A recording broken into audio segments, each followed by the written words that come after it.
put that on. Does it come on it? Oh, it's not on there. Sorry, I was looking on there. It's not on that bit. All right. Right, it's discretionary, the masks now, but, it's up to people's individual, how they feel or whatever, unlike the last council meeting when the opposition decided to have a wobbly over wearing the masks. But anyway, we'll move on from that. And apologies for absence on the agenda, item 1. Who've we got?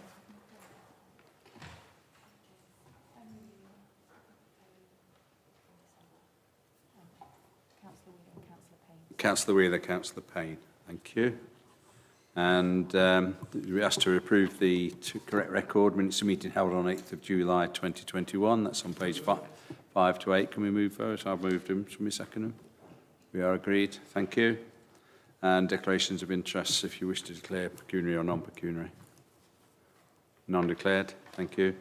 And we'll move on now to item 4, which is the first piece of business, really. The final report, recommendations, domestic abuse and accommodation working group, and this is reported Democratic Services Manager, and that's on page 9 to 19, and Liz is here as the chair of that committee. Hello, can you hear me all right? Hi, thanks for inviting me here today to talk about the report from our group that met a few times over the last few months. So first of all, just to note, the final report was updated in the pack on the 2nd of August, because I believe the first report that came out was an older report, but the correct report is in the pack now. Apart from the recommendation does mention the surface water flooding group, which is obviously not what we're here to talk about. We're here to talk about the domestic abuse and accommodation working group. Okay, so just to mention a few bits about it. So domestic abuse is a huge issue which has been exacerbated during the pandemic and subsequent lockdowns. And we wanted to make sure that Gedling Borough Council is doing all it can to help survivors fleeing domestic abuse, particularly in terms of providing appropriate accommodation, as that's often a barrier to the person being able to escape from their abuser. The recent domestic abuse bill makes Nottinghamshire County Council responsible for delivering support, but Gedling Borough Council has a lot to offer from our track record in staff expertise, obtaining funding, and our sanctuary scheme. And we wanted to make sure that that's very much on their, in their conscience and on their agenda. In terms of the recommendations, so just to mention in the updated recommendations, we want to ensure continued support of the sanctuary scheme, monitor the need for refuge provision and other dispersed accommodation for survivors of domestic abuse. And then in another area, we're talking about training of members and officers to spot and assist people suffering from domestic abuse. And a further area was to allow Juno, who is one of the local groups who work with domestic abuse survivors, allow them access to council-owned buildings for outreach and drop-in events. So I welcome your comments. Thank you. Thanks, Liz, and you're right about that. I think that's a paced-up job we decided, wasn't it, David, on page 9, where we were looking at flooding and we've got domestic abuse on it, so we need to just note that for the minutes. David, do you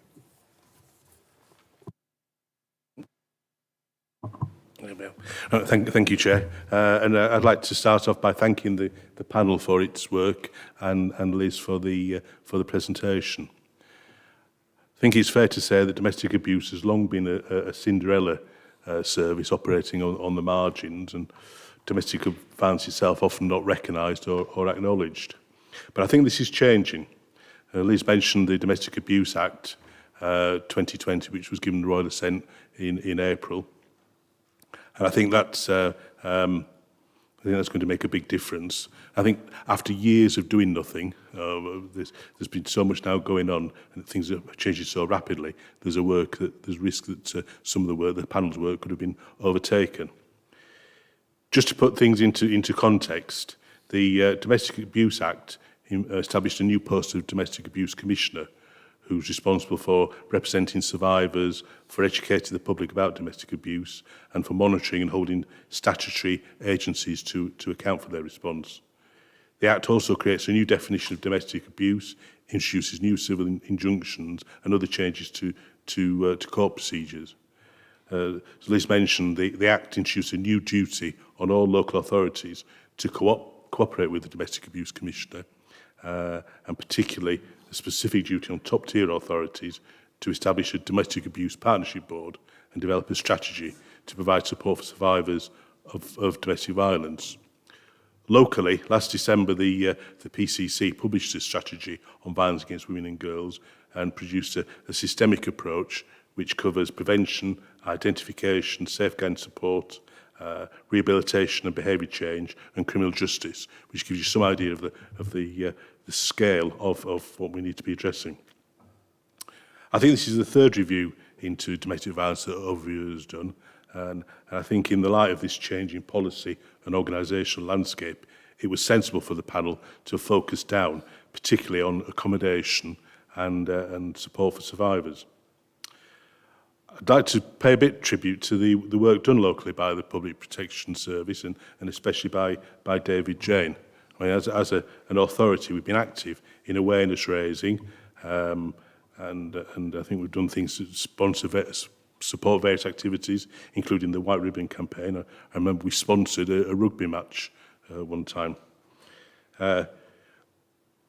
The panel's looked at accommodation. I think we need to recognise that people fleeing domestic violence often don't want to stay in the area, so not very local. There are currently 40 refuge units in Nottinghamshire with something like 228 bed spaces. These tend to be grant funded, and Gedling, again through David Jane, has led on securing this funding over the years, while Ashfield's managed the funding. But these are regarded as a county-wide resource.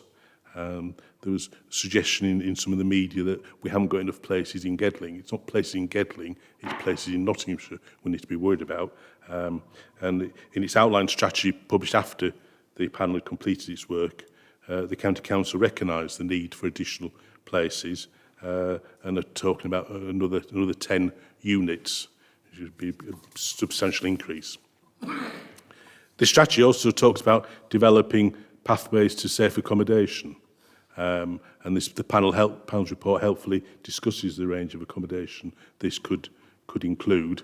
And I think as an administration, we've long been concerned with the lack of affordable and social housing in the borough, and we'd look to be strengthening these pathways and these opportunities.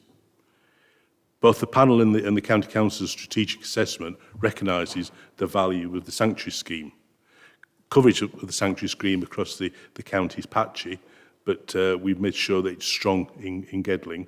And I know David Jane streamlined the scheme over the last year to respond to the pressures of COVID.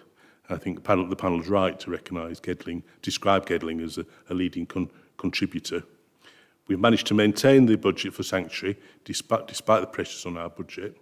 There's an offer from the county to use some of the government's grant this year to match fund the budget, which will give more scope for survivors to be protected. And I understand that there are discussions about accessing more of the grant. I'm looking at Mike here. If we can find further match funding, so we could double or even quadruple the amount of money available in next year, which would make a significant difference. It's worth mentioning that high-risk survivors are supported by the police's Central Public Protection Team and through MAREC. And when the lockdown started last year, we were all conscious of the risk of increased domestic violence, and the neighbourhood policing team made a point of proactively visiting medium-risk survivors to assess them and provide support. And some of this support was through the sanctuary team and sanctuary scheme rather. And it's one of those areas which benefits from the close working between the public protection team and the neighbourhood policing team. As required constitutionally, we'll need to make a formal response, and Liz has helpfully summed up the recommendations. And I think that although there may be slight differences in emphasis, it's very clearly it's a shared direction of travel. And I'd just like to repeat thanks to the panel for its extensive work in this. Thank you. Thanks, David. Viv?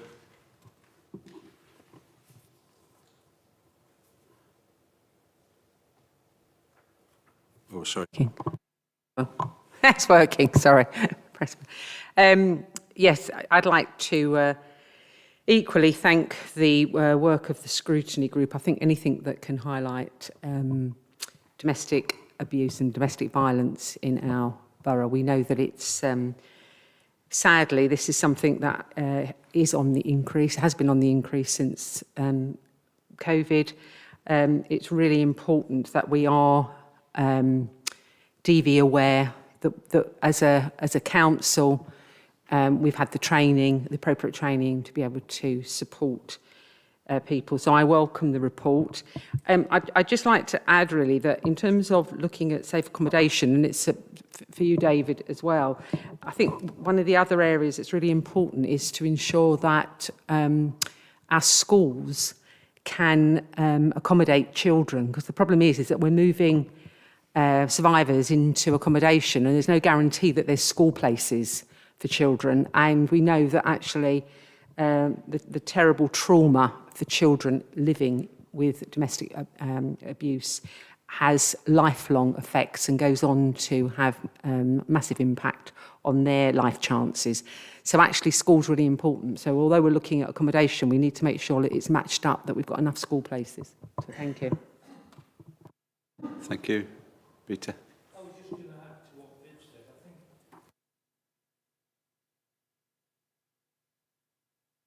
think are eventually we've got problems, and I think it's important that we make sure that we understand where they're coming from. We can try and help them, because it's very difficult, and there's so much pressure on the youngsters today at school and when they get out of school to find work and accommodation.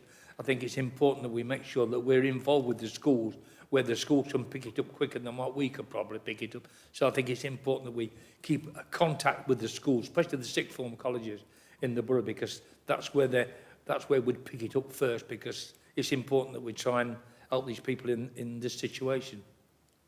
Thank you. I think also there's the effect of COVID, and I'm not quite sure whether I did see something with the government, because they dished that much money out on different things, that some extra money was going to look at the effect of COVID and domestic violence, which has increased significantly, even after, both us as football fans, and, you don't go home and beat the hell out of whoever you're living with, do you? But some people do that. And I know it was shot up apparently. I don't know factual, but it shot up apparently after that penalty shootout recently. I think people, took it out on their partners, which, is clearly not the thing to do. So I'd welcome this, but I'd also like, backing up what David's saying there, but we've got David Jane, who not many people see very often, but works diligently and has done over many years on this. And I think we need to make sure that, he knows, and David can feed it back to him, that we really appreciate that, and all the rest of the staff that have helped with the housing situations, because it is difficult. The only thing I'd would grumble about is the fact that we've got our own We Are Here, well not ours, but we're on our site, doing a sterling job as domestic violence and helping dealing with the outfall from it, but they're clearly not in the big loop of the Women's Aid and Juno and all these other people, and there's lots of money there. So if anybody's in a position that can actually that can influence that, then that's something I think we need to be doing. We had about 2.5 hours, was it, Gary and Mike, yesterday with We Are Here, and so impressed by the what they're doing and the amount of people. But they've still got, I think it's 50 odd on waiting list, isn't it? And there's some terrible situations which, if you've ever been to their AGM and it's been in this room, and you'll see some women there who have been proud women that have been absolutely, top business people, but once they go through that door, they're just made to feel nothing, and sometimes, often physically abused. So, whatever we can do with this. But Liz, I see we've got on the back somewhere, we're coming back in 6 months. I was going to ask for that. I'm pleased on that one. That in March 2022, because I think it's something we need to keep in front of not only ourselves but also in front of our MPs, the 2 MPs that are here at the moment, if they'll listen to it. Does anybody else want to add anything to? Apart from, can we just have full details of the training that we get? Because there is an eye to this. It's a bit. I was in CCTV last week down in in the depot. So impressed by it, and I've always impressed when I go into CCTV, but they can spot there, and it comes out the corner of the eye. My professional, what's that called, that vision, is not that good, but You can pick these things up, and it's training that does it. And I think for us to just pick up those things, and I know my daughters who are nursing, they'll get children, and you'll know that there's some history to follow. So if we can look at that, I'm looking the wrong way then. If we can look at some, one of ours, and it need be an hour or something like that, with some professional, just give us those simple indicators in layperson's terms that we could then, spot that and report it. And it might be nothing, but it might be something. And I was relating earlier to somebody that I've been on things with the police when I chaired the police authority, and it's really horrendous. But in some cases, it's amazing how the abuse has taken place. There's blood everywhere. The dog's had a kick up the backside, and yet the family background to it, it's normal. And those children then, if you look at the history of them, will grow up, because it's once you've done the push, it's a push harder, then it's a thump, then it's a hand around the neck type of thing, and it moves on from that. And it's, but that always not surprised me, but amazed me how in such violence families carried on. The cartoons were still on the television, those types of things, and yet there'd just been hell gone off in that place, and you could see with doors smashed. And I see here about the amount of money that's been spent on, security replacing doors. But do you want to come back, Pete? No. Yeah. Just Leader, I'll certainly take that opportunity and feedback and see what training we can do. And also the new duty, we've got just over 30,000 grant that we're looking to see how we allocate it. Equally, the County Council's got a lot more than ourselves, so that's where Councillor Ellis was saying we need to get into the County Council and make those discussions and see what we can do together. So we'll take that up. Thank you, Leader. And Les, we just pass on to Roxanne our thanks as well for for the work. It is important. It's detailed there. We haven't got a recommendation as such, have we? I don't see on this one. No. Just to accept the report. Okay. Thank you very much.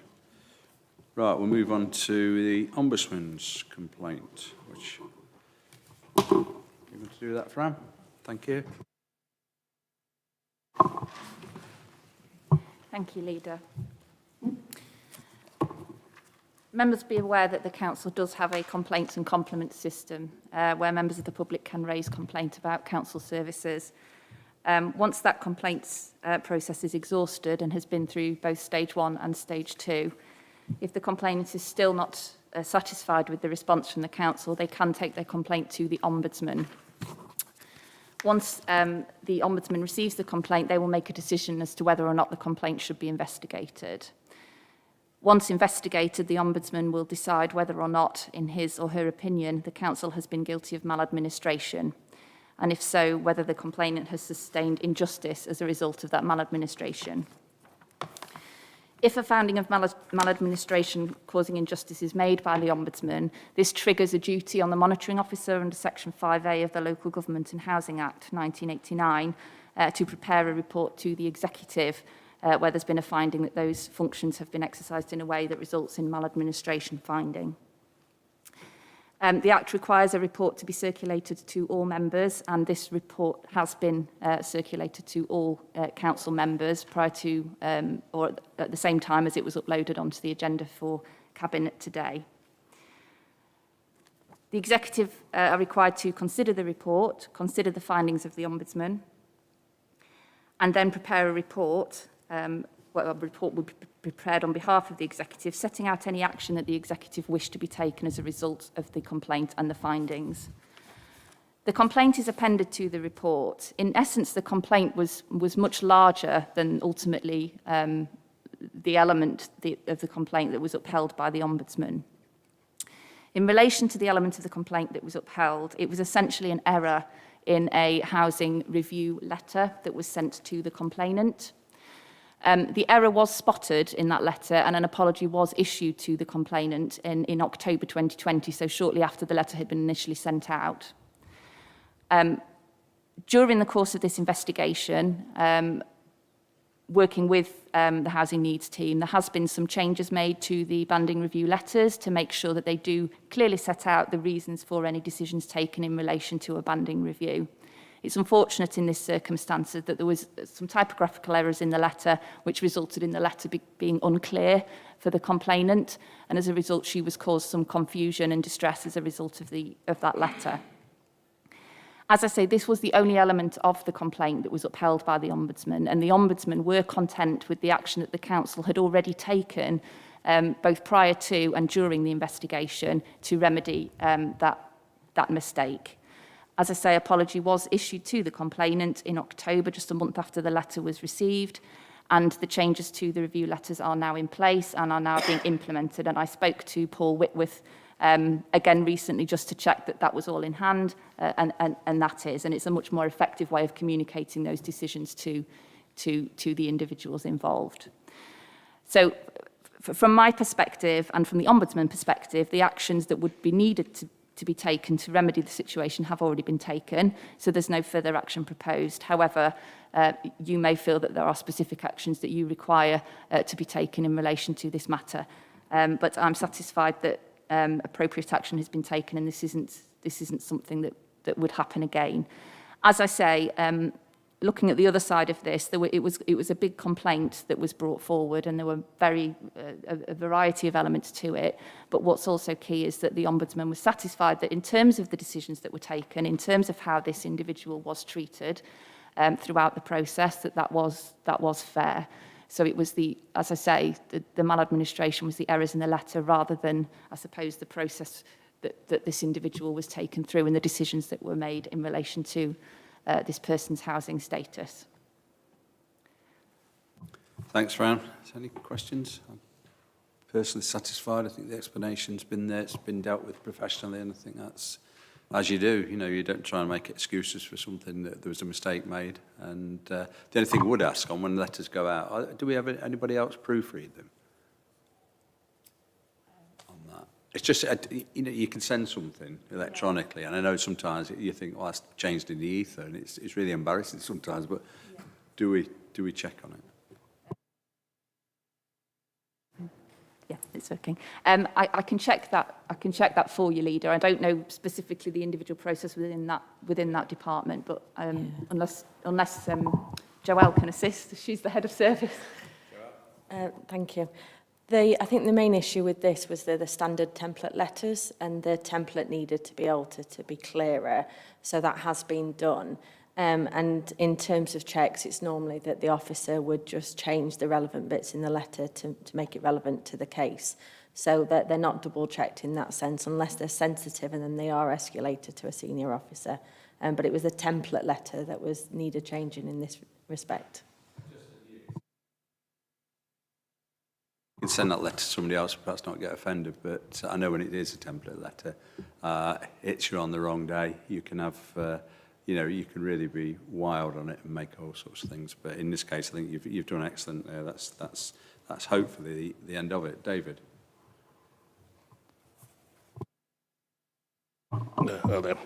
Thank you, Leader. Yeah, I just wanted to echo what you said. You can understand, I suppose the learning point is you can understand that a letter which is written by an officer is received differently by somebody, particularly if they're in a difficult personal circumstances. So I suppose there is a question there whether there are other letters we send out, other template letters that maybe ought to be considered just to see how they will be received.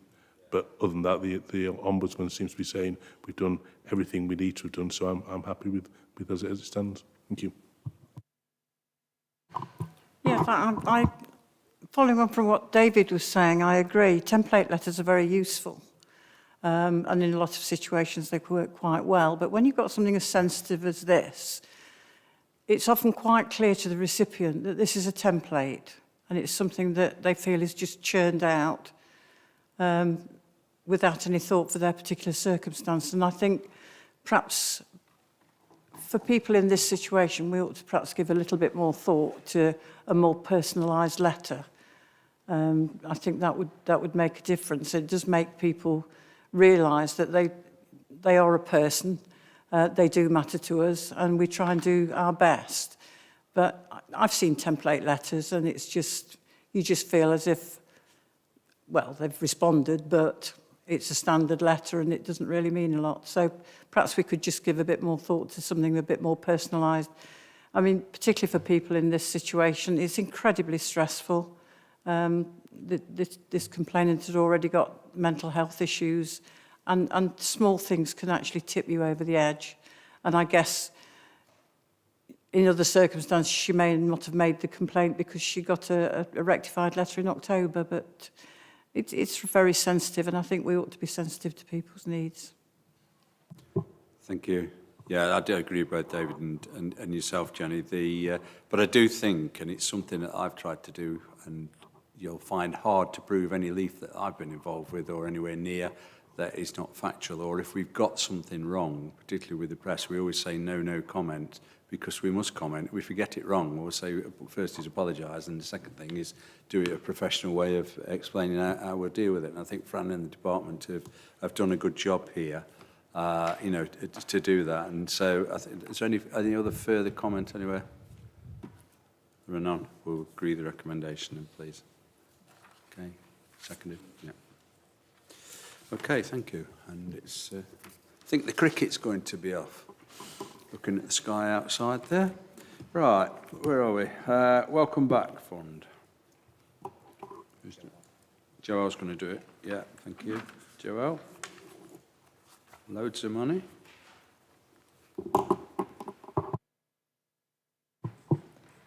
You had me worried, Leader. I thought I was playing cricket for you all. So, in terms of this item on the agenda, the report is seeking a Cabinet approval for the budget of £105,200 for the Welcome Back funding and to seek delegated authority to implement the action plan as shown in Appendix C of your packs. As the report details, councils across England were awarded funding to support the safe reopening of the high streets last year. This is the second round of funding that has been allocated from the same pot of European funding and is earmarked to ensure the continuing safe opening of businesses and shops across our high street. This work continues with the project that's already been established with the reopening high streets and also the council's reset strategy and the priorities identified in the economic bounce back plan. The reopening high streets funding was previously criticised for being too prescriptive on what activities were and weren't included. And so there have been some changes to the Welcome Back funding and the eligibility criteria that we can now use. So officers have reviewed the opportunities, have done a lot of work with businesses to try to understand how we could reuse this funding and to make sure that we can keep maintaining and supporting our businesses. A few of the points are included in the Cabinet report, but I just want to dwell on some of the work that we've already been doing with our businesses, and these are detailed in paragraph 1.10. So in June 2020, when the first reopening after lockdown 1 occurred, it feels a long time ago, but in June 2020, officers visited each of the open businesses. They were the officers from the Economic Growth and Regeneration team, but also the neighbourhood wardens reviewed the pedestrian areas and potential pinch points. The PASS team undertook a deep clean of each of the local centres, and environmental health officers were available to provide advice and guidance. And furthermore, the police were engaged with to ensure that they were aware of our activities, but also to help us pinpoint if there were pinch points that we needed to address. All this work helped us to establish the action plan for the use of the reopening high streets funding, and the details of all this consultation is appended in Appendix A. Since then, there's been a lot of work done throughout the council, and it is a corporate working team, and I can genuinely say it has been a really good joint working team to be able to carry on offering support to our local businesses. So throughout July, all the way through to March this year, we've supported a number, over 600 local businesses across the 9 local centres. The type and delivery of support was varied throughout the various lockdowns and restrictions and making sure that we'd adhere to all the COVID restrictions wherever possible. And we did various things. So we did virtual groups, we did mentoring sessions, we've done face-to-face discussions where we were allowed, and we did quite a lot of work in terms of providing written guidance, emails, social media and phone calls. All of this has helped to ensure that the work that we're doing with the reopening the high streets, but also now with the Welcome Back funding, meets the criteria that businesses need from us. In April and May this year, after the reopening of the third lockdown, and that was under stages 2 and 3 of the 4-stage roadmap, COVID roadmap, all businesses were then again revisited with a particular emphasis on on indoor hospitality. All this, and again the details of this is included in Appendix B, have really helped us to understand what businesses need in terms of their support going forward. And again, in June, when we were originally tied to stage 4 of the roadmap, officers went back out again to check in terms of how businesses were faring. A lot of that has been done and funded through the Retail Business Advisor, which we secured the funding through the Reopening the High Streets funding originally. All of this work has now meant that with this second phase of funding, we have been able to prepare a further action plan of what else is required. And as I say, that's appended in Appendix C. What we're trying to do with this final bit of funding is to support businesses with their continuing safe reopening and to make sure that people feel safe going into the town and local centres. And a lot of that is to do with communications. We also want to make sure that we're offering support across all of our town and local centres, as well as if there are other shops and businesses that do invite visitors in. A further thing that we really want to concentrate on is to make sure that whilst the restrictions have eased, we still want to make sure that if there is a need for further intervention in the winter or through Christmas period, that there is some funds allocated for that. So in terms of the actual funding and the action plan, that is included in Appendix C. And the main projects that we would like to allocate the funding to, there's a £4,000 figure, which is an admin, which is set. But in terms of communications and public information, we are setting aside £15,000 towards communication support and an officer actually being around to be able to help support those businesses and to market the safe reopening. There's an opportunity for a quality scheme for businesses to be accredited with, and that's the environmental health team's piece of work that they're currently looking at. We would like to continue with the Retail Business Advisor and have allocated £15,000 towards that role, along with a further £5,000 towards footfall counters, which again will help us to really understand how our town and local centres work. One of the changes with the Welcome Back funding is there is now an opportunity to try and create safe public environments on a temporary basis. And so we're allocating just under half of this new funding towards temporary public realm improvements to try and create an atmosphere where people feel safe, that they want to spend time in their town and local centres, which will then support the local economies. So there's £50,000 being set aside for those. Finally, through the work with the Leisure and Communities team, there's a real opportunity to do some bespoke activities within the town centre.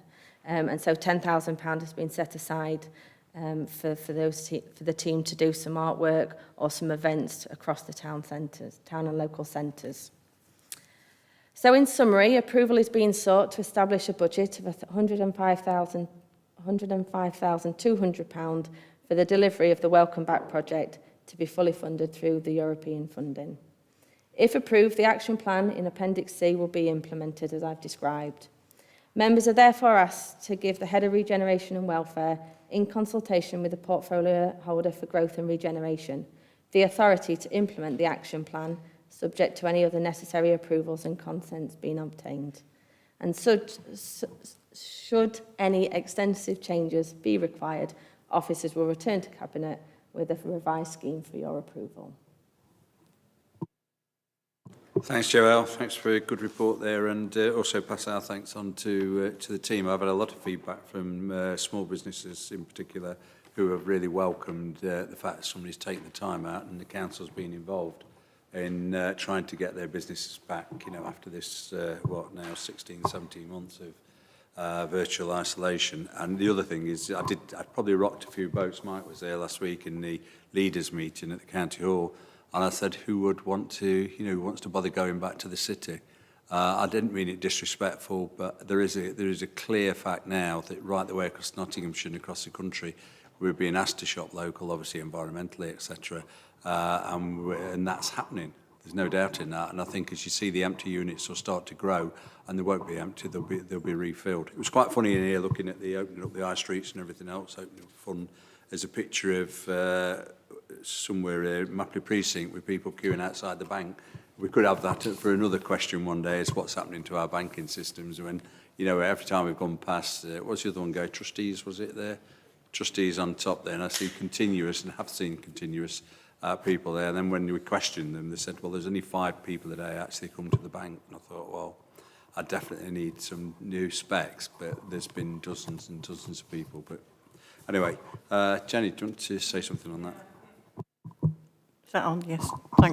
Yes. Like you, Leader, I'd like to thank all the team for the work that they've done.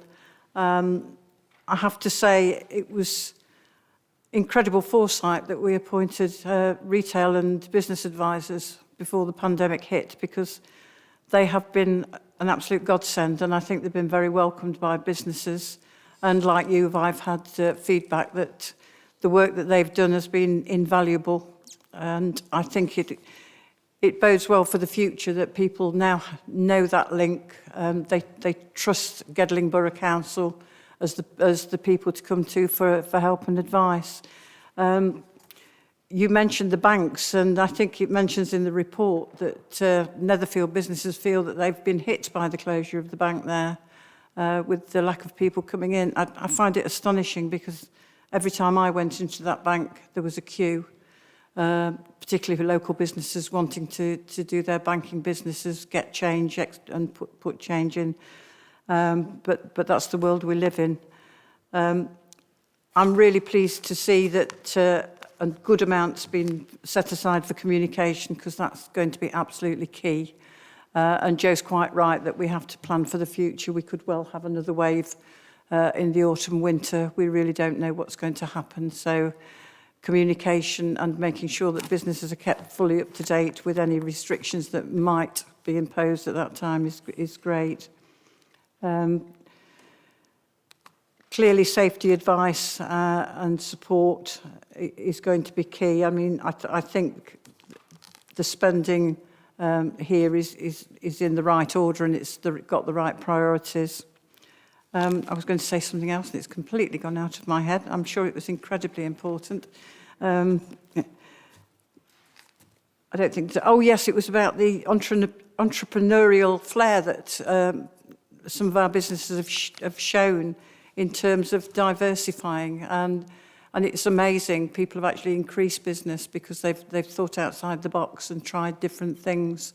And I think it must be our local art shop, Joe, is it, that wants to perhaps do some art classes, which is great. There's a great need for that sort of social interaction and bringing people together and perhaps learning a new skill. So I hope we would sort of fully support any aspirations he's got to do that. But yeah, it's a great report. A lot of hard work gone in, but the staff in that in regeneration have not stopped during this COVID. They've continually been out and about supporting businesses and making sure everybody's safe. So thanks, Leader. Thanks, Jenny. David. Thanks, Leader, and thanks, Joe, for this piece of work. I endorse everything that Jenny has said. The list of vacant properties, vacant shops, of course, is worrying, but we knew that there was an issue. I've got a slightly naughty question, but Joe may know the answer. If I understand it right, the total fund's about 106 million, and I notice it's badged ERDF. Are we still getting money from the European Union? And what sort of proportion is coming from them and from the government? Good question. It's all funded. It's all funded from European funding, all of it. So it's legacy money left over that they've allocated to this. So we didn't actually apply for the funding. We were allocated a specific amount, and there was 2 sets of it. So yeah, it's European funding, and that is why you'll see on some of the material we've had to put European logos on things. So quite interesting that when we have to take the European flag down, and yet they're still funding us. Oh well. Oh, well. Anybody else? Presumably that means there's certain parts of the borough that won't get anything because they don't believe in the European Union. We're playing. Yeah, that's correct. There's another thing I say, Joel, is and you get loads of stuff from Catherine in your department there. And I will say that I put somebody on, they were looking for young entrepreneurs for under 25 that wanted to start their own business, of doing various degrees and things like that. And I've put that onto people, and the people that have taken part in it, it's a year, it lasts for about a year, this course, are so pleased with it, not just the help from the borough, but also from the people, the quality of the people who are the teachers, in effect. You know, they're really finding it a good way and, you know, helping them along to set up whatever business. Hopefully it's in the borough. But if you pass that on to, I've not seen her recently, but if you pass that on to Catherine, it's been very welcome. Right, anybody else? Yeah, Peter.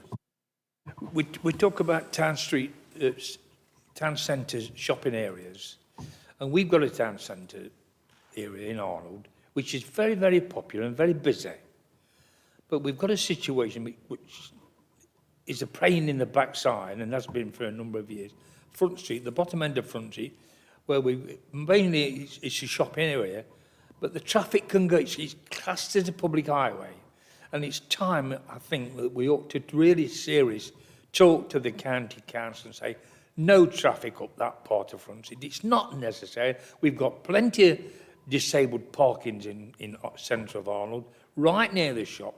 And if we're not careful, somebody's going to get hurt on Front Street because there's cafes everywhere now, which I don't mind. I think it's great because it brings some life back into the centre of Arnold with the market there.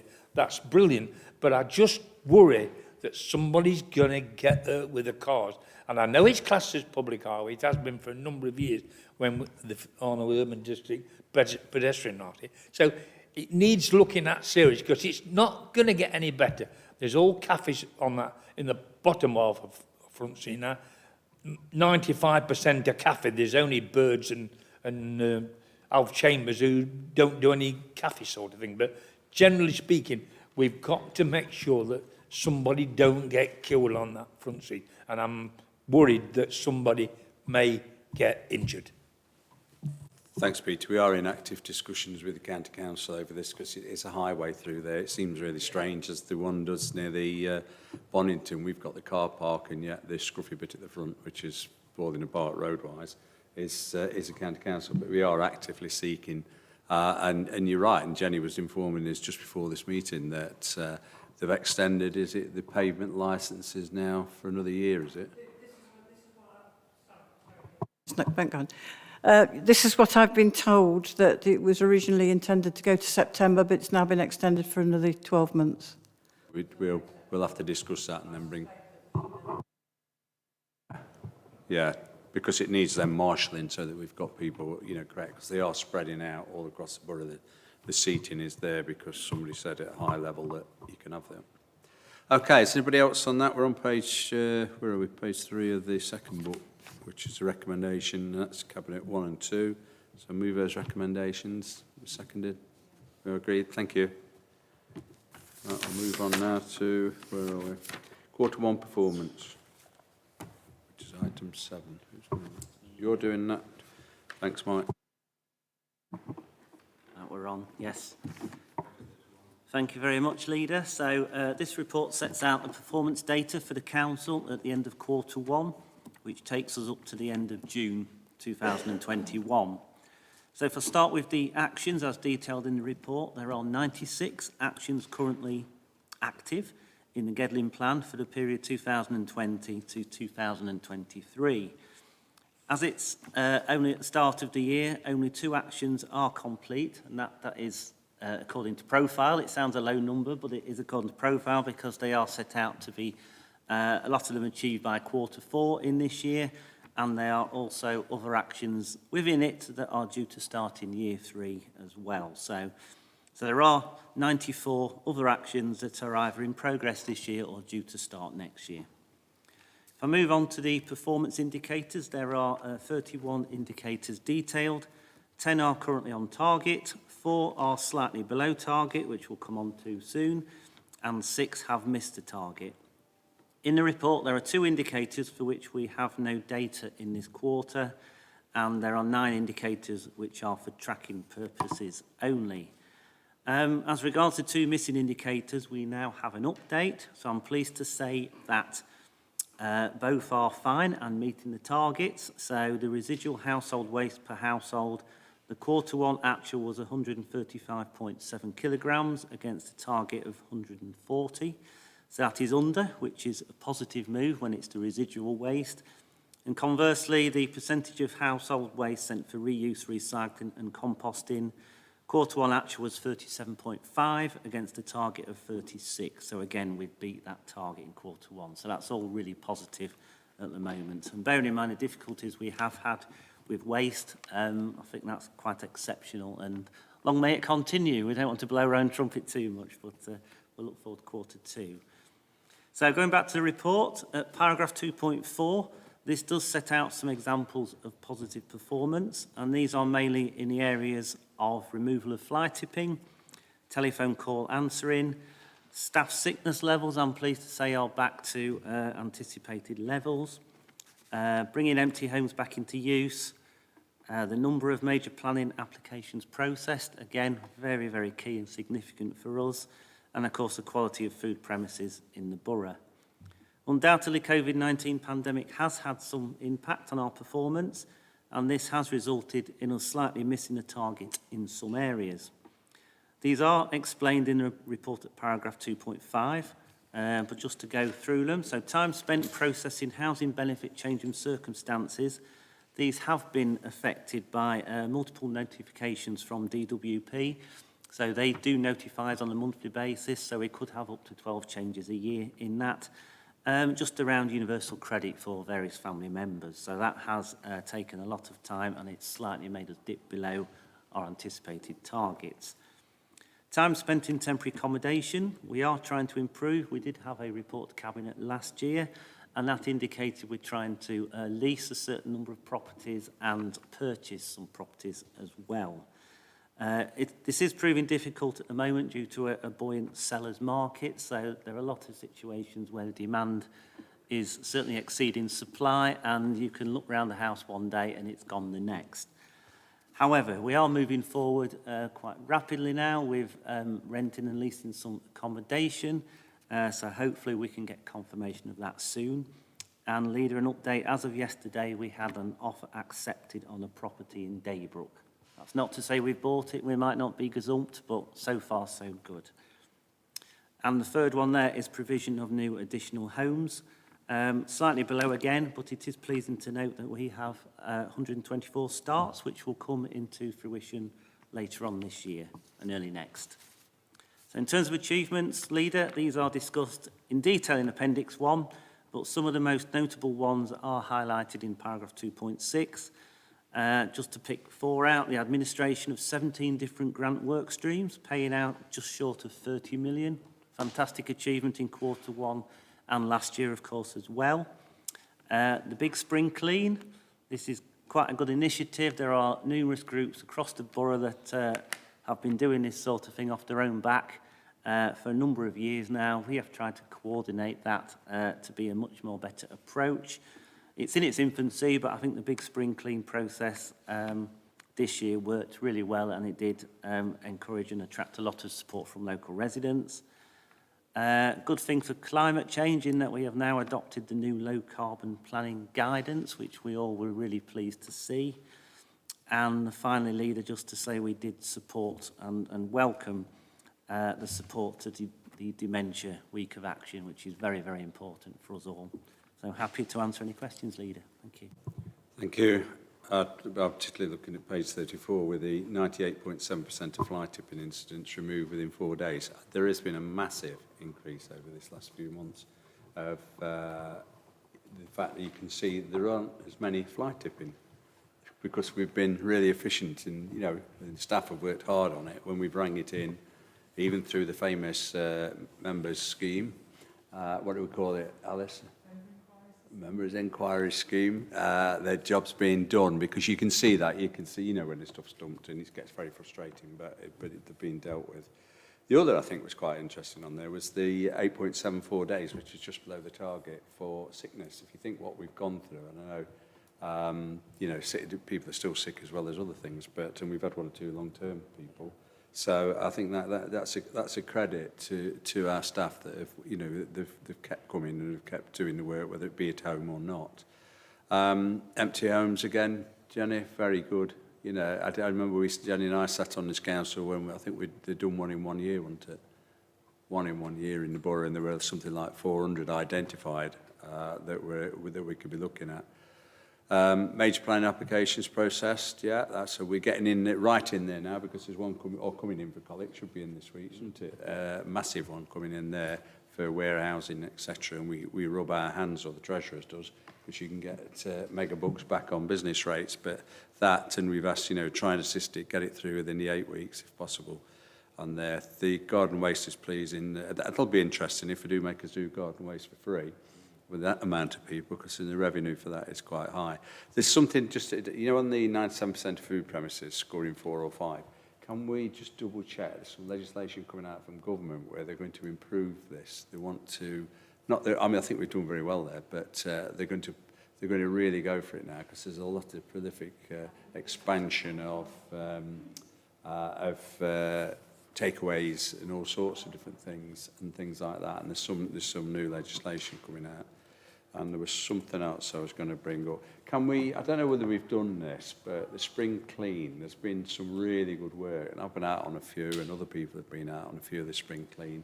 And I don't know whether I mentioned it last cabinet meeting, but there was a couple, they'd only be about 8 years of age or something, and sister coming along with the pickers. Have you got any bits to pick up, mate? And I said, yes, we have. There's somebody's just chucked a bottle down there on the front. But it was really heartening to see that they got on there, got the little bag going. And there's a lot of people across the borough, a lot of people that are quietly doing it. So I think possibly, we haven't got anybody from press here, have we? But our contacts, that we do a little article around that, thanking the people that Ron's organised to, you know, from Brackhill, Carlton Hill, from Gedling, all the sort of people that are there, just so as we do, you know, we don't just take it for granted. We say, thank you, we are actually really pleased. And it's part of keeping, you know, you go out there, sweep your front type of thing, isn't it? But yeah, good, it's pleasing to see it. I would say the flood prevention works was carried out excellently. Whoever oversaw that, and you saw it, it was done very professionally. It was done within a time. It said 2 weeks, and it was done just under 2 weeks on one. Blatherwich was followed on.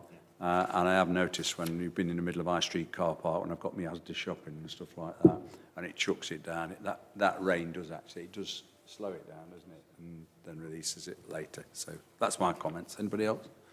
Yeah, Peter and then Jenny. Can I just praise the staff, because it's been very difficult for our staff, and most staff in local governments, local authorities, have had problems with people being off sick, and they've had service.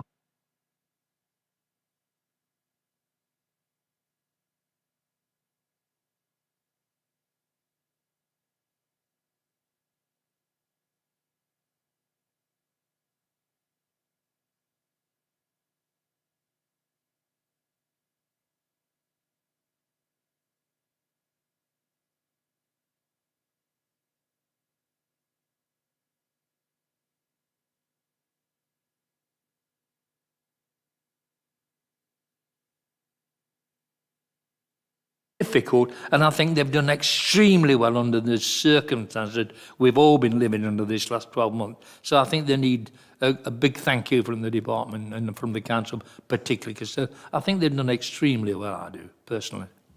Thanks, Peter. Just one correction there. It's not just the lads, because I think we'd only got one female operative out on the field, but we've got at the back, and I won't be in Esther's seat any day when people come in. I've not had my bin done, or, you know, and I think a lot of those people need, you know, thanking, really do, don't they? Because you get some stick, as Alice has probably found out when you've gone out, haven't you? Yeah, thanks. Just to follow up what you were saying about people litter picking in the borough, it's been incredible, really, when you see how many people have been involved. And I think, like you, it would be nice to get some praise for some people who don't normally get it. There are groups that go out and they post on social media, and that's great, and people can see what they're doing. But driving in today, I passed a lady on Gedling Road that comes down to Thackeray's Lane, litter picking on her own, on the side of the road. I just wonder if we could say to people, send us your selfie of yourself litter picking, and we have a celebration page on the website, something like that, just so people can say, I've been litter picking today, got this many bags, and we just celebrate them, because the groups of people tend to do it themselves. So that's just a thought on that. But it's been tremendous. People are taking a real pride in their areas. They're recognising that our staff just cannot be everywhere. Hopefully people will see that and think, oh, I really oughtn't to throw that down, because it means, you know, one of my neighbours might have to come and pick it up. So perhaps it'll engender a greater civic pride and people won't litter as much. Just a word about the Empty Homes officer, because she has consistently exceeded the targets that have been set. Now, Joe or somebody will correct me if I'm wrong, but I think Nicola works basically on her own. I appreciate she'll get support from other officers, but I think she's done quite an astonishing job, and is really committed. Every time I speak to her about something, she's on the ball. She comes back very quickly to you. She's responsive, and gets on the case very quickly. So I particularly would like to say thank you to her. In terms of the planning, it's excellent, 100% of major planning. The minor planning applications, I don't know whether people get the list through, but there has been masses of applications through. And I think that, you know, staff have done well to process those as well at the levels that they've been able to maintain. So I think that's excellent. Food premises, so good to see so many people getting those 5 stars. I was talking to somebody recently, because I've noticed on Facebook, a lot of people have developed little businesses from their own homes in terms of food and all sorts of other things. So I think it's something we need to keep an eye on, because certainly a lot of them will not be licensed. I don't want to put people off, and I think it's great that people are starting these little businesses, but let's have it done right, and let's make sure that what they're supplying is safe for the general public. There was something else that I wanted to say. Oh, the carbon guidance, yes, it's excellent. We had a report on that, I think it was at the last Cabinet, and that is a really good start, and it is only a start, because we shall be wanting developers to go a lot further than this. Eventually, we have to future-proof those houses and the developments that we have in the borough now for the future. So thank you. But thank you to everybody who's worked so hard to get these positive results. Thanks, Jenny. Just mentioning those kitchens, can we have a report back on if there's any evidence in the borough of dark kitchens? That's what it's termed. Yeah. And it is the backstreet thing, because I mean a lot of people will get Deliveroo and all the rest of these companies, but they don't know exactly where it's come from, if it's KFC or if it's somebody else like that. A lot of name dropping here, but they just to make sure we do keep an eye on it, because they do have to have it. Even our pensioners down in Gary's place there, when they do the breakfast, that we hopefully will return at some point, they have to have the proper certificates to make sure all the hygiene and everything else is done. Yeah. Certainly, yes, I'll take that back. Sorry. Oh, yeah. So just quickly on the back of what everybody said, I mean, yeah, in terms of our achievements during this really, really tricky time, but in terms of the litter pickers, I mean, one thing that has come out of this terrible time is how people have really appreciated our open spaces. And our open spaces, I mean, as you know, I'm a regular dog walker, I'm out there all the time in the park. I mean, I've just been amazed about how many people have used their open spaces and really valued it. And so actually having litter pickers going out, I think that's been a drive, because they realise that there's much more people on the parks. Unfortunately, people do drop litter, which it will be great if we can get out in contact, really. A big thank you to everyone that's gone out and litter picked, but also to you know, it's a bit like, you know, remember back in the days when we used to have lots of public campaigns about not dropping your litter. Do you remember there was, I can't remember what the... Yeah, keep. So I do think there's a big message as well, because it's not acceptable people just leave stuff. But I do think we should be thanking them. But I think, you know, our parks have been absolutely tremendous during this time. And I think, you know, we're very lucky in terms of the borough, in terms of the spaces we've got.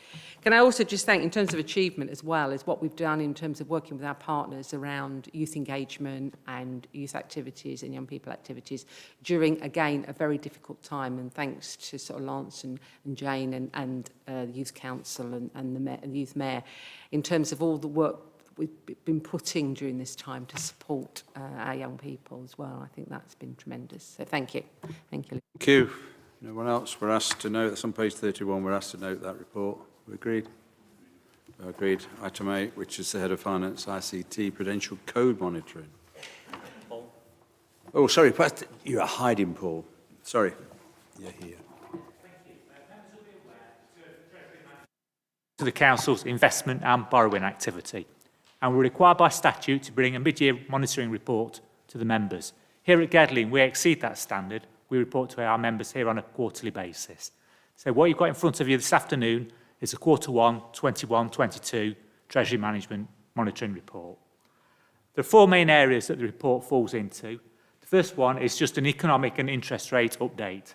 So, for members' information, GDP, as you're probably already aware, gross domestic product, increased by 1.5% in the 3 months to April 2021. That was the first expansion in the 3 months, since the 3 months to December 2020. And this led to the Bank of England raising their expectation for Q2 GDP from 4.25% to 5.5%. Inflation, as measured by the Consumer Prices Index, CPI, rose to 2.1% in May from 1.5% in April, and then rose again to 2.5% in June. It's expected to exceed 3%, some think it may get as high as 4%, but then fall back to the Bank of England's target of 2% thereafter.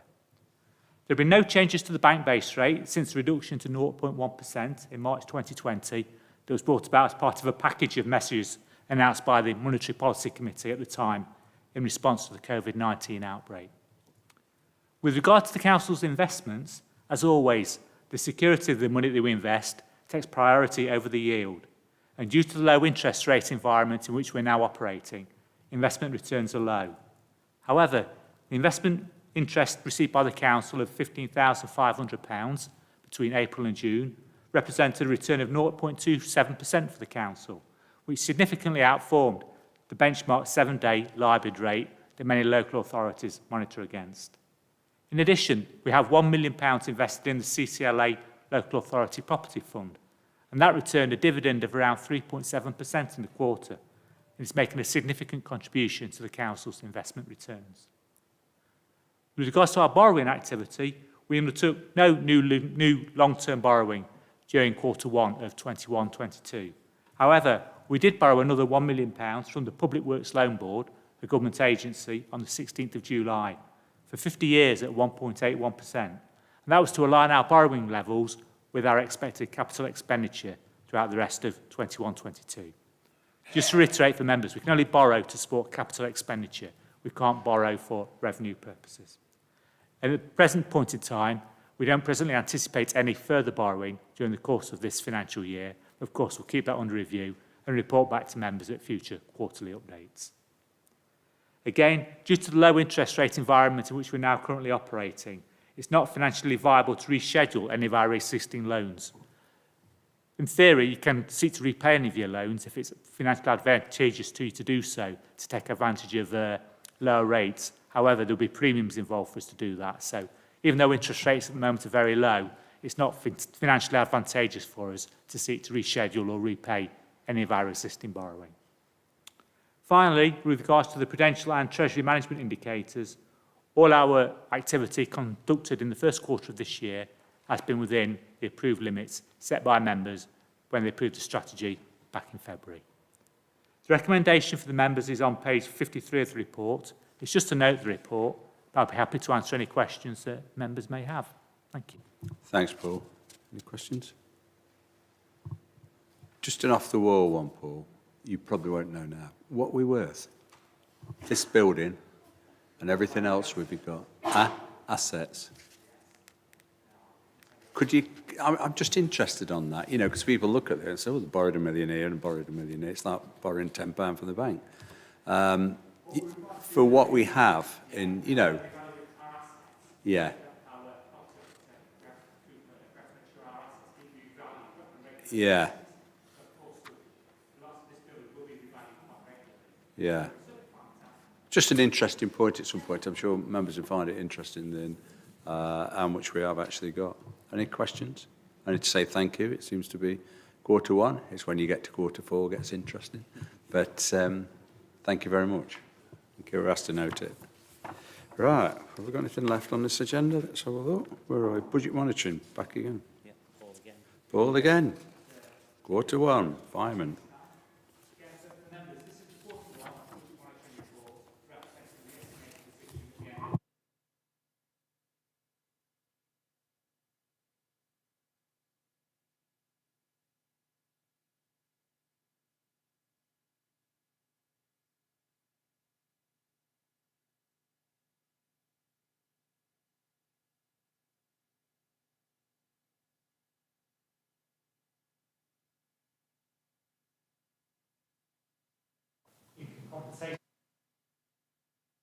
Due to the furlough payments, staff savings and lower income losses than anticipated in the first quarter because leisure centres are operating at a high level quicker than we'd anticipated. There was additional expenditure in the quarter on waste services and street care due to having to provide cover for staff absent due to COVID-19 and the self-isolation. However, this has been partly offset by additional income of £26,000 in respect to the fact that Richard Herod Centre is being used as the licence has been extended for the NHS use as a vaccination centre. So that brings in income for the council, which helps to offset some of the additional expenditure that we've incurred. The COVID-19, as set out in the report, the COVID-19 related budget impact for quarter one is approximately 70,000. We're projecting that to be just over 300,000 at the end of the year. However, this will become clearer as the year progresses, and no doubt as measures get lifted, hopefully the situation will improve, and we'll have some better news to be able to report back to members in future quarterly updates. The net impact on the collection fund, after allowing for the tax income guarantee over the 4 years from 2021 to 2023-24, is estimated to be around £311,000. And there's a table in the report that gives you further information on that. In terms of the efficiency programme, 1.4 million remains to be delivered over the 4 years from this year, 21-22, through to 24-25. The programme for this year, 21-22, is for £1 million, and that includes projects deferred from last year. There are no proposed amendments to the efficiency programme in quarter one, and delivery of the programme this year will continue to be monitored and will provide updates for members in future quarterly budget monitoring reports. The situation with regards to the Council's capital programme is detailed on page 79. After carry forwards from last year and other changes made in quarter one, the approved capital programme for this year is 13.2 million. However, as set out in the report, there are a number of amendments proposed to the programme this year, mainly deferring certain schemes into 22-23, and those are all outlined in the report. Were they to be approved by members, that would result in a new capital programme for 21-22 of a value of £10.3 million approximately. The recommendations are set out on page 73, and again, I'll be happy to answer any questions that members may have. Thank you. Thanks, Paul. Any questions? No? I need just to comment that a lot of councils would like to be in this position. There would. There'd be no 114 notices flying around. But so with no questions, just thanks again for keeping the book straight, and medium-term financial plan looks on target. So far, Chair. Yeah. Yeah, so far, yeah. I mean, you don't know. I'm always got my eye on Rishi there, not that he's going for Prime Minister, but the fact that at some point he's going to say, that's it, you've got to pay back. And that, how it will affect us and how it will affect the general public and the economy in general. But that's down the road a little bit yet, so we'll deal with that. But thanks, Paul. Thanks for your department. Okay, we agreed those three items. They're on page 73. Let's approve a general fund budget, note the use of reserves, and approve the changes to capital programme. Agreed? Thank you. We are agreed. And we're running on. Forward plan. That's right, isn't it? Yeah, forward plan, item 10. Any comments? Can I just welcome what we're going to do from the leisure point of view? I think as a small authority, I think we do extremely well in what Where we're speaking on, Peter? Where are we? page 40.